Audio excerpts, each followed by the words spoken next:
Bonjour, vous êtes bien les élèves du collège Jean Cassin? Oui, moi c'est Aurèle, 12 ans. Je m'appelle Manon et j'ai 13 ans. Moi c'est Naël, 15 ans. Moi c'est Lucas, 14 ans. Et toi, t'es un élève? Oui, de 6e et je m'appelle Arthur. Au fait, qu'est-ce que vous présentez comme projet? Un repas pas comme les autres. C'est l'élaboration d'un menu original à base de cuisine moléculaire.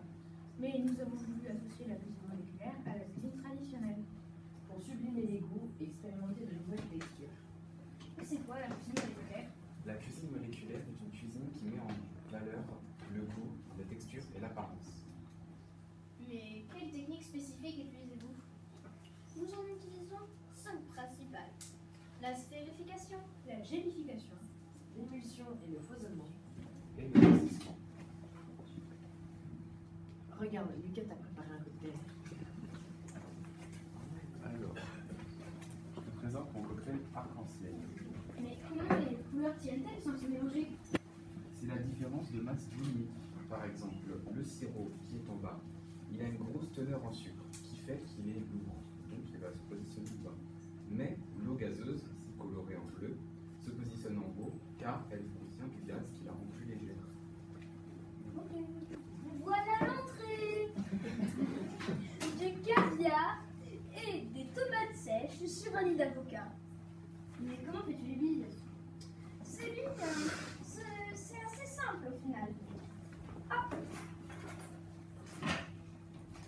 J'aspire une solution d'alginate. Je la saupoudre dans un bain de calcium. Je récupère avec une cuillère pour l'air. Je les rince. Et puis, je les saupoudre sur mon entrée. Ok, mais comment fais-tu pour obtenir des billes solides avec un liquide? Ah, ce n'est pas si compliqué. Vois-tu, dans ma solution d'alginate, j'ai de l'eau, du sirop et de l'alginate. L'eau et l'alginate vont former des ions sodium, tandis que dans mon bain de calcium, l'eau et le calcium vont former des ions calcium. Les ions calcium vont remplacer les ions sodium et vont former des liaisons avec d'autres molécules, ce qui va faire une couche gélatineuse autour de cette goutte. Bon, bah, tu sais, moi j'ai encore mieux. Moi, j'ai fabriqué une machine qui fait tout seul.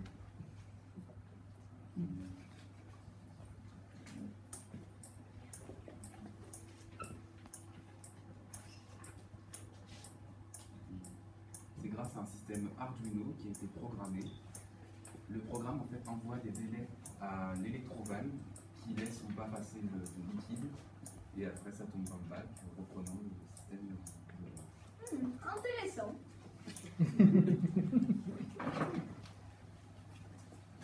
Et le plat? Alors, pour le plat, nous avons préparé une mousse de betterave. Pour la faire, c'est pas très compliqué. Tu prends 90 g de betterave, 70 g d'eau, tu mixes le tout, tu filtres. Avec le résultat que tu as obtenu, tu ajoutes 1 g de méthylcellulose B qui est un émulsifiant. Tu mixes le tout pour que ça monte et tu obtiens cette belle mousse. C'est quoi un émulsifiant? Un émulsifiant, est-ce que tu sais ce que c'est une émulsion d'abord? Non. Une émulsion, c'est quand tu mélanges deux liquides non miscibles, comme l'huile et l'eau par exemple, tu auras beau les mélanger, dès que tu arrêtes de mélanger, ils vont tout de suite se séparer. Donc un émulsifiant, ça ressemble à ça. Ça a une tête qui est hydrophile et lipophobe, donc elle aime l'eau et elle n'aime pas le gras. Et une queue hydrophobe et lipophile, donc elle aime le gras et pas l'eau. Ce qui fait que quand tu vas en ajouter, par exemple, quand tu mélanges de l'huile et de l'eau, la tête va aller dans l'eau et la queue va aller dans l'huile. Et ça va former ce qu'on appelle des micelles, il y a plein de petites particules. Du coup, ça va faire des gouttes d'huile éparpillées dans l'eau. Et ça donnera un mélange homogène. Je précise juste que cette mousse n'est pas tout à fait une émulsion, mais plutôt un foisonnement, puisqu'on a incorporé de l'air avec la méthylcellulose B. Du coup, c'est plus un foisonnement qu'une émulsion. Voici le dessert. La chantilly de chocolat sur son lit de macaroni avec un nuage de caramel avec une pluie de spaghettis.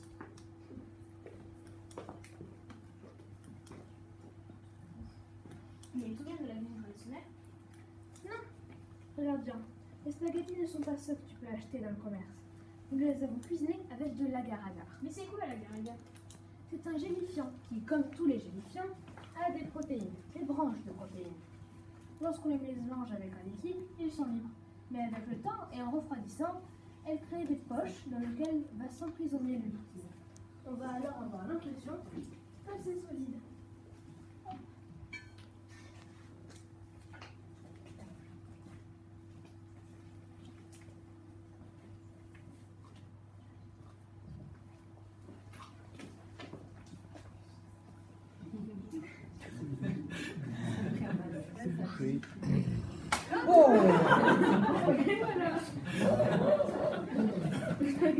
C'est dans l'œil.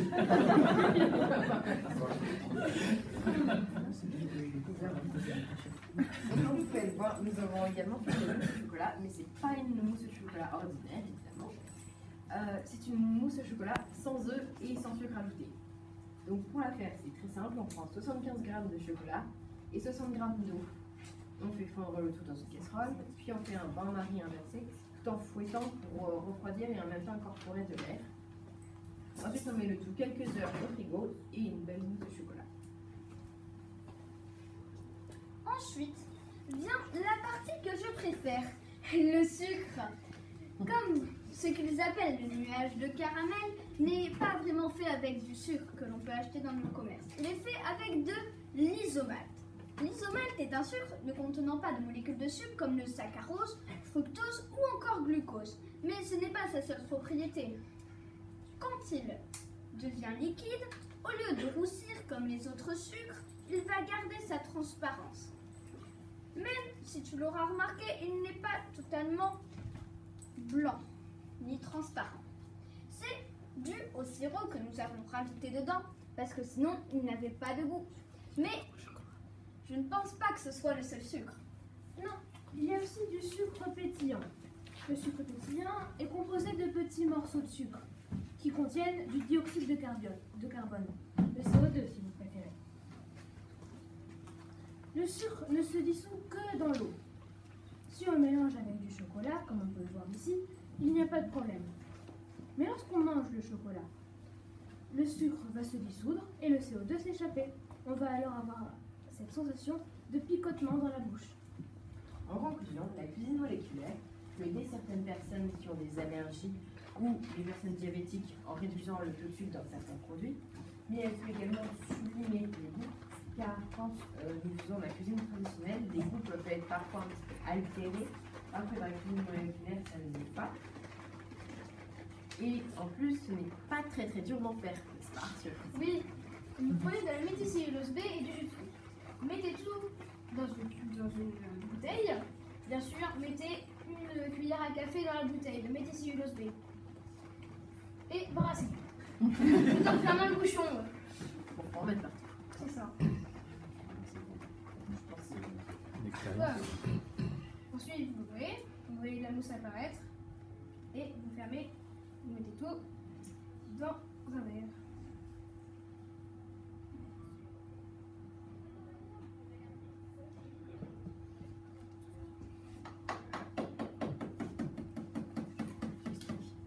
Pour le petit.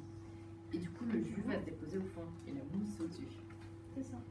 Et du coup, nous remercions chaleureusement nos partenaires comme Ceritech, le restaurant Le Luculus de Montmorillon, un restaurateur local qui nous a aidés dans la confection de nos recettes. Nous remercions également Madame Garcia pour nous avoir accompagnés tout au long du projet, Monsieur Girard également, professeur de SVT qui nous a expliqué les saveurs, et également Monsieur Santraine qui nous a aidés pour fabriquer cette incroyable machine. Et enfin, nous remercions Marin qui est là, qui nous a aidés à préparer aujourd'hui et qui a été aussi très investi durant tout l'atelier. Merci beaucoup. Et d'autres volontaires nous ayant aidés à faire les posters. Bah, merci de votre écoute. C'était Aurèle, Manon, Naël, Lucas et Arthur du collège. Bonne question. Merci.